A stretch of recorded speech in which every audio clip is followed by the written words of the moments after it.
Mute था। तो मुझे लगता है कि जॉर्ज पंजम के बारे में आज की जनरेशन शायद न जानती हो, लेकिन सबसे बड़ी बात यह है कि ये जॉर्ज पंजम वही हैं जब भारत आए थे तो इनकी शान में एक गीत लिखा गया और जो गीत आज भारत का राष्ट्रीय गान बना हुआ है, जिसे हम जनगण कहते हैं। जॉर्ज पंजम की जो मूर्ति थी वो राजपथ के ऊपर जो इंडिया गेट है, और इंडिया गेट से अगर हम नेशनल स्टेडियम की तरफ देखते हैं तो वहां एक कैनोपी थी। 1960 तक वहां जॉर्ज पंजम विराजमान थे। और बार बार लोग ये कहते हैं कि 15 अगस्त 1947 को देश आजाद हुआ, देश आजाद हुआ, लेकिन मैं बार बार कहता हूं कि ऐसी कोई तारीख हमें नहीं मिलती। जो असल चीज लिखी हुई मिलती है वो है ट्रांसफर ऑफ पावर, और ट्रांसफर ऑफ पावर से हमें ये समझ में आता है कि हमने जब पावर ट्रांसफर की लेकिन व्यवस्था हमारी वही बनी रही। इसलिए 1958 तक सुभाष चंद्र बोस के परिवार की जासूसी हुई। 1966 तक इंटरनल सिक्योरिटी की देखरेख करने वाली आईबी ब्रिटेन की मिलिट्री इंटेलिजेंस को रिपोर्ट करती थी। 1949 में भोपाल नाम की रियासत भारत में जुड़ी। और ट्रांसफर ऑफ पावर का जो असर हमें नजर आता है वो भारत के संविधान में भी नजर आता है, यहां की नीतियों में भी नजर आता है। लिहाजा आप सोचिए कि जॉर्ज पंजम जो कि भारत में ब्रिटिश साम्राज्य को लाने वाला था, उसकी मूर्ति इंडिया गेट के सामने जो कैनोपी, जिसमें आज भारत के प्रधानमंत्री ने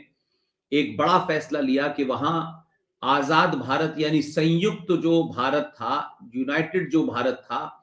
उस भारत के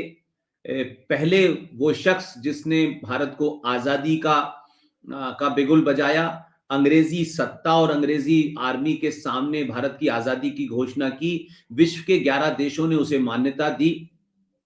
21 अक्टूबर 1943 को। लेकिन ट्रांसफर ऑफ पावर के माध्यम से जो लोग आए, उन्होंने किस तरीके से ऐसे वीर लोगों को, ऐसे लोगों को जो देश को, दुनिया को इंस्पायर करते, उनको किस तरीके से इतिहास से मिटा दिया।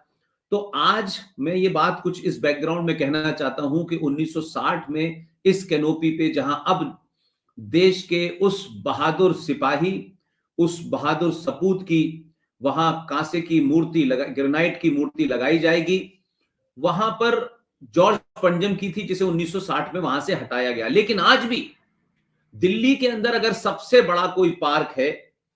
जिसे आप कोरोनेशन पार्क कह सकते हैं, सबसे बड़े पार्क में आज भी जॉर्ज फिफ्थ जिंदा है।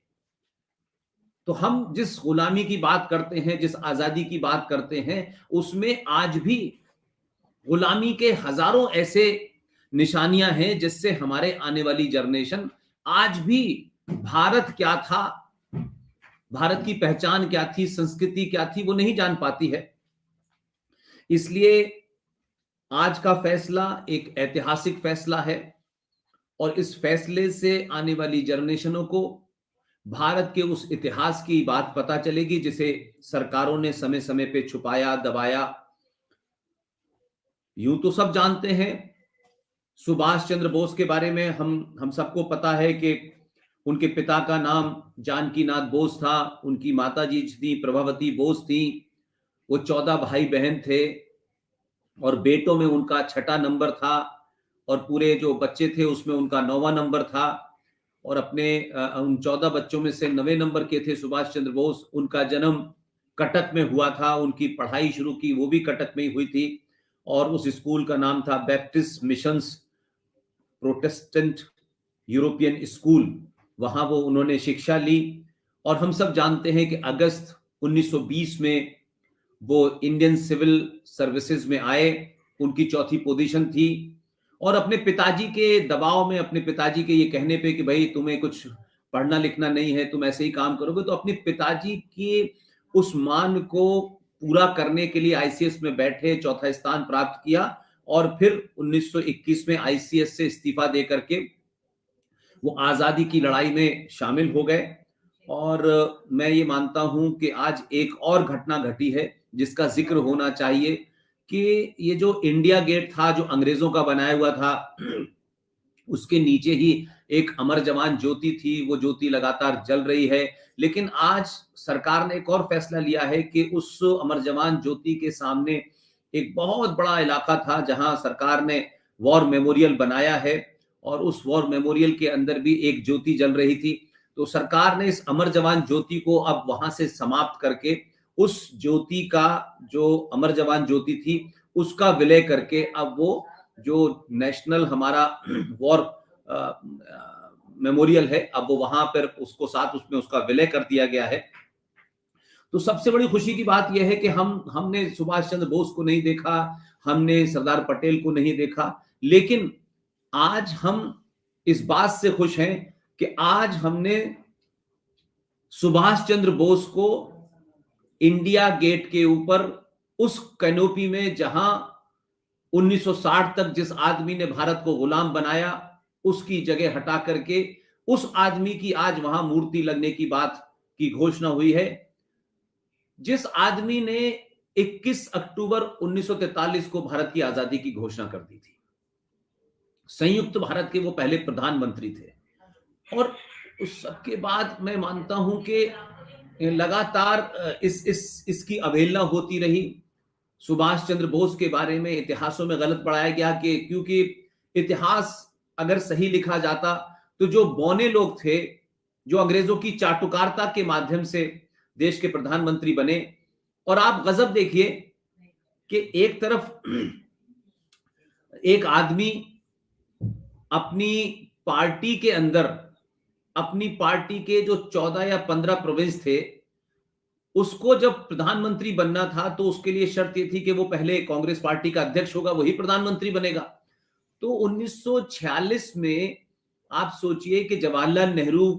की पॉपुलैरिटी का और उनकी लोकप्रियता का और उनकी महानता का बौनापन इससे समझ में आ जाएगा कि 15 प्रोविंस असेंबली ने जब अपने मतदान का वो डिब्बा खोला तो जवाहरलाल नेहरू को एक भी वोट नहीं मिला था। जो आदमी अपनी पार्टी का अध्यक्ष नहीं बन सकता था, उस आदमी को गांधी जी ने अपनी कद और अपने स्टेचर का इस्तेमाल करते हुए उस बौने आदमी का साथ दिया और उसे देश का पहला प्रधानमंत्री घोषित कर दिया। लेकिन 1986 में तो भारत गुलाम था, जैसा कि अगर हम मान लें जो कहा जा रहा है 15 अगस्त, लेकिन 1946 में अगर भारत गुलाम था तो हम उस घटना को क्यों भूल जाते हैं जहां 21 अक्टूबर 1943 को सुभाष चंद्र बोस ने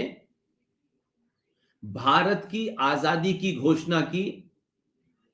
भारत की सरकार बनाई, करेंसी चलाई और दुनिया के 11 देशों ने इसे मान्यता दी।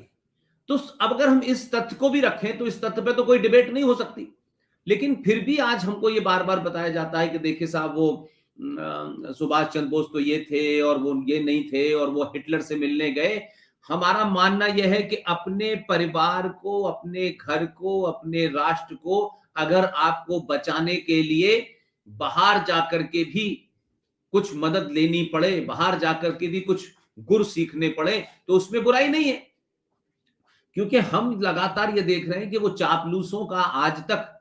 सिलसिला खत्म नहीं हुआ। लिहाजा ऐसे तमाम स्मारक, ऐसी तमाम पहचाने जो भारत को भारतीयता से जोड़ती हो, जो भारत के आम नागरिक को राष्ट्र से जोड़ती हो, अपने इतिहास से जोड़ती हो, उनको अगर दोबारा से जिंदा किया जा रहा है तो मैं समझता हूं कि यही सबसे बड़ा काम सरकारों का होना चाहिए। ये सड़कें बनना, ये एयरपोर्ट बनना, ये कुछ कुछ बांट करके वोट ले लेना, सत्ता पे चले जाना, गरीब की बात करना, दलित की बात करना, पिछड़े की बात करना, तो पिछले 70 सालों में इस देश में को लगातार बांटा गया है। आपने इलाकों में बांटा, भाषा पे बांटा, जात पे बांटा, और इस देश को जिन लोगों ने मजहब के नाम पे 1947 में तोड़ा, वो मजहब के लोग अब इस देश में बंगाल में आतंक फैला रहे हैं, कश्मीर में आतंक फैला रहे हैं, उत्तर प्रदेश में फैला रहे हैं, कोई खुली चुनौती दे रहा है, कोई बनारस के अंदर कुछ मारकाट कर रहा है, कोई रतलाम से हिंदुओं को वहां से भगाने की कोशिश कर रहा है। तो ये तो सिलसिला आज भी चल रहा है हमारे यहां। तो फिर ये हमने देश आजाद किस लिए कराया था?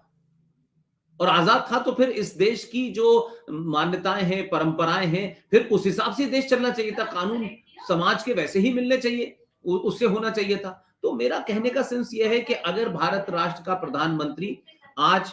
धारा 370 को हटाता है, 35A को हटाता है, अयोध्या में जाके राम मंदिर की नींव भी रखता है, केदारनाथ में जाकर के आदि शंकराचार्य की मूर्ति भी लगाता है, और काशी के अंदर उस औरंगजेब जैसे इस्लामिक जिहादी की छत्र छाया से बाबा विश्वनाथ को आजाद कराने की कोशिश करता है, तो क्या हमें ऐसे लोगों के बारे में अच्छी राय नहीं रखनी चाहिए?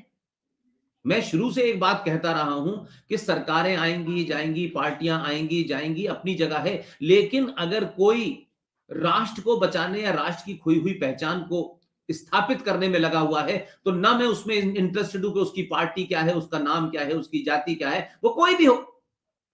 तो आज ये बड़ा दिन जो आज हम देख पा रहे हैं, उसके पीछे मेरे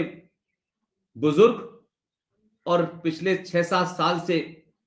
लगातार किसी न किसी बहाने एक टीम की तरह हम लोग काम कर रहे हैं।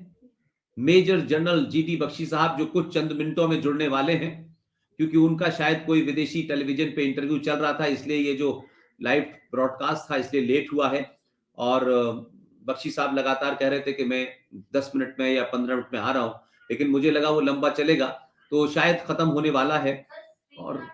तो वो मेरा ख्याल है कि 1-2-4 मिनट में जुड़ने वाले हैं। तो बख्शी साहब की जेर क़यादत में, यानी उनके नेतृत्व में या उनकी लीडरशिप में हम लोगों ने ये मुहिम चलाई कि किसी भी तरीके से भारत का जो राजपथ है, जो कि राजा किंग को रिप्रेजेंट करता है, इसका नाम बदला जाना चाहिए, क्योंकि राजा तो चले गए, अब तो इस देश में प्रधानमंत्री होता है, तो फिर ये राजपथ क्यों कहलाता है? तो राजपथ का नाम बदला जाना चाहिए। और ये जो कैनोपी जहां जॉर्ज पंजम की मूर्ति लगी थी 1960 तक, वो अब खाली पड़ा हुआ था, तो वहां ये हम लोगों की पूरी एक मुहिम थी, जिसमें मेजर जनरल जीडी बख्शी इसको लीड कर रहे थे। सुशील पंडित इसमें शामिल थे, कर्नल RSN सिंह साहब शामिल थे जो मेरे गुरु भी हैं, हमारे साथी हैं, युवा हैं, बेहतरीन इंसान हैं और बेहतरीन जर्नलिस्ट हैं। और जितनी खोज और जितनी तथ्यात्मक, जिसे फैक्चुअल कहते हैं, मैं समझता हूं रिसर्च अनुज धर साहब ने की है, वो कल हमारे साथ रहेंगे 6 बजे और एक दूसरे डायमेंशन पे बात करेंगे। तो अनुज धर साहब हैं, प्रोफेसर कपिल कुमार हैं, जिन्होंने लगातार कई किताबें लिखी और अभी भी उनकी लेटेस्ट किताब आने वाली है। तो ये तमाम सारी चीजें से लगता है, क्या कहते हैं कि मैं इन सबको मुबारकबाद देता हूं कि इन लोगों ने किस तरह से जोड़ा और किस तरीके से वो आ गए। मेरे साथ मेरे खास बख्शी हेलो। साहब जुड़ गए हैं। आप बहुत बहुत शुक्रिया, आप आ गए। मुझे मालूम है कि सबसे सबसे बिजी दिन है और लगातार आप सुबह से जो है अलग अलग चैनल्स पर अलग अलग जगह जा रहे हैं, लेकिन आपका यहाँ आना